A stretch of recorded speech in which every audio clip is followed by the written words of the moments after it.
नमस्कार, अजय मनी में आप सभी का स्वागत है। मैं हूं आप सभी के साथ दीक्षा, आप सभी की होस्ट, आप सभी के दोस्त। आज चार्टर्ड अकाउंटेंट से शेयर बाजार के जादूगर तक का सफर तय करने वाले राकेश झुनझुनवाला का निधन हो गया।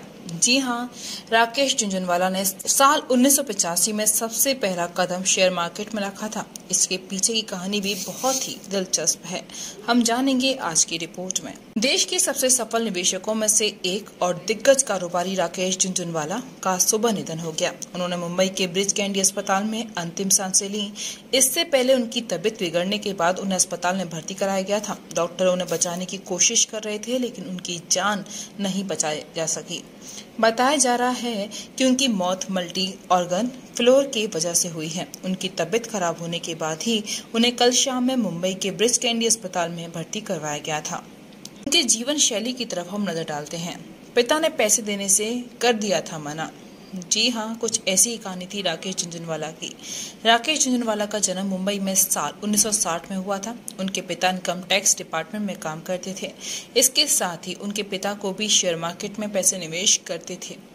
झुनझुनवाला ने साल 1985 में institute of chartered accountant of India से सीए का कोर्स किया। अपने पिता की तरह उन्हें भी शेयर मार्केट में पैसे लगाने का शौक था।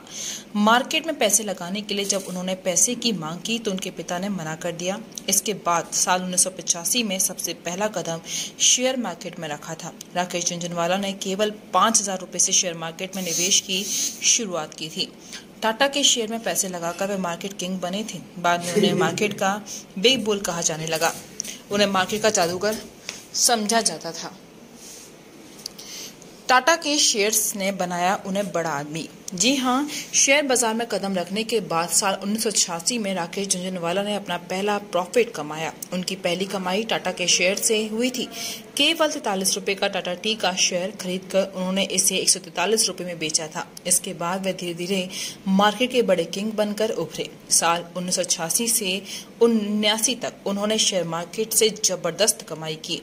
इसके बाद साल 2003 में उन्होंने एक बार फिर टाटा कंपनी पर भरोसा जताते हुए टाइटन कंपनी में पैसे इन्वेस्ट किए, जिसके बाद उनकी किस्मत बदल गई।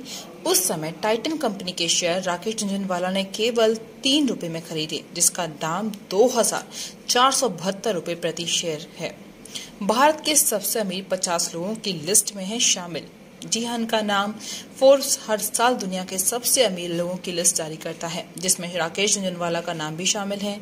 वे भारत के सबसे अमीर उद्योगपतियों की लिस्ट में शामिल हैं। वे भारत के 36वें सबसे अमीर व्यक्ति थे। उनकी कुल नेटवर्थ 40,000 करोड़ रुपए की है। इन्हें भारत का वॉरेन बफेट कहा जाता है। आज के समय में उनकी प्रोफाइल में कई कंपनियां जैसे TB18, TB realty, Indian hotels, India bulls housing finance, escort limited, Titan आदि जैसे कई कंपनियां शामिल थीं। अकासा एयरलाइंस से टाटा को दी थी टक्कर। झुनझुनवाला ने कुछ दिन पहले ही अपनी एयरलाइन शुरू की थी, जिसका नाम है अकासा एयर। दिलचस्प बात तो यह है कि इस एयरलाइंस के द्वारा वह देश की बड़ी एविएशन सेक्टर की कंपनी टाटा को टक्कर देने जा रहे थे। हाल ही में टाटा ने भी एयर इंडिया को भी खरीदा था। ऐसे में टाटा और अकासा एयर का सीधा मुकाबला होने वाला था। तो ये थी एक छोटी सी झलक राकेश झुनझुनवाला की, जो अजय मनी के द्वारा मैंने आपको दिखाई है। और ऐसे ही अधिक जानकारी के लिए बने रहिए अजय मनी के साथ। नमस्कार।